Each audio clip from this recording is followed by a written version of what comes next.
South Africa. As much as I had planned and anticipated rounding the Horn that day, the conditions forced me to make a decision. Should we sail on or turn around? Although the Horn was in sight and only 4 miles away, I chose to turn around into the wind and seas and claw our way slowly around Isla Hornos and through the passage back toward Caleta Martial. With headwinds of 60 to 75 knots, the boat speed often dropped down to 2 knots as we headed into the vicious, short chop. That day I learned that making the decision to turn around was made easier by previous planning, which included discussing our tactics and options for all weather conditions. Once we re-anchored safely in Caleta Martial, we discussed the possibility of one final attempt to round Cape Horn. After hearing on the radio that a French yacht had only 5 knots of wind at anchor in Porto Maxwell, 10 miles west of us, we decided to raise anchor and sail there. Porto Maxwell would place us further upwind and would be a better departure point for our final attempt to round Cape Horn. Since 50-knot winds were forecast that night, we set both bow anchors and ran 5 lines ashore in this small cove. The anchorage provided much better shelter than Caleta Martial, and we received only periodic gusts throughout the night. There was a large amount of kelp in the bay, so setting the bow anchors with sufficient scope, but avoiding the kelp was a real challenge. The following morning the winds and seas were again moderate, and only 25 knots of wind were forecast, so we set a course for Cape Horn, 9 miles away and indicated on this chart with a red arrow. Our game plan today was to round Cape Horn and, conditions permitting, anchor in the lee of the island where you saw the green circle.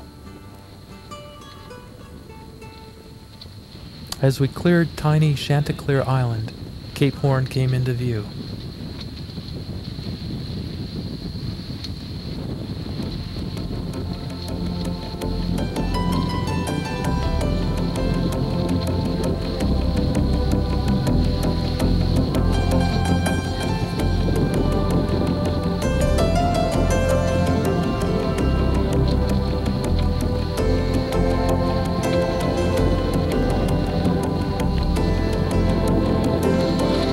Cape Horn was first rounded in 1619 by Dutchmen Schouten and Lemaire, who named the headland after their home port of Hoorn in Holland, and not after the shape of the island, as some people think.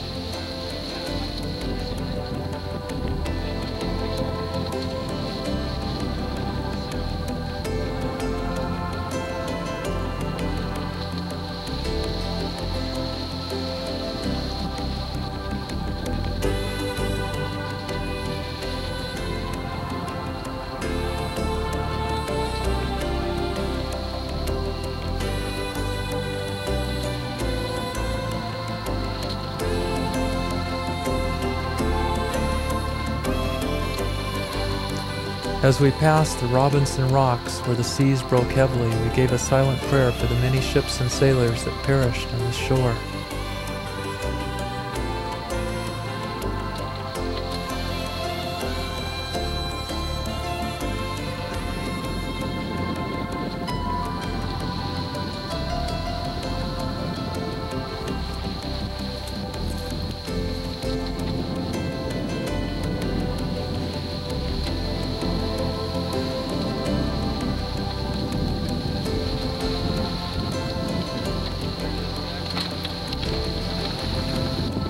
Well, after 10 years of trying, we've just passed Cape Horn. Cape Horn is a beam. We're on a broad reach. We have about 20 knots of wind. Pretty moderate sea conditions. Here comes the big one. There's some probably 12, 15-foot seas here, but they're not breaking. They're just small whitecaps, and the conditions are great. We had hoped to be able to launch the dinghy and take a picture of the boat sailing by Cape Horn, but that doesn't look like it'll be very possible with the size of these rollers today. You can just make out the Cape Horn flag. It's a white tower with a red stripe on it, just to the east of the top of Cape Horn Island. And now in the distance we're just able to see the other lighthouse where the lighthouse keepers live. And up on the cliff we can see the beautiful albatross sculpture. Can't really see the albatross, just see that the sculpture is there.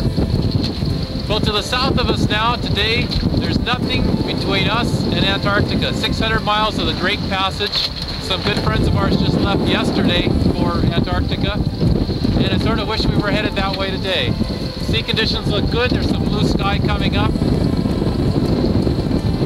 and it's great to be here.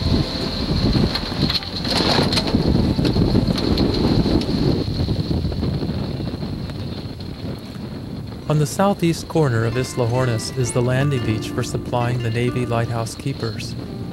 There's a large mooring buoy situated directly off the beach below the lighthouse. The bay is protected only from the south and west directions, and often breakers on the rocky shore prevent landings. But as we approached it, it looked like it might be calm enough for us to land after we tied to the mooring buoy.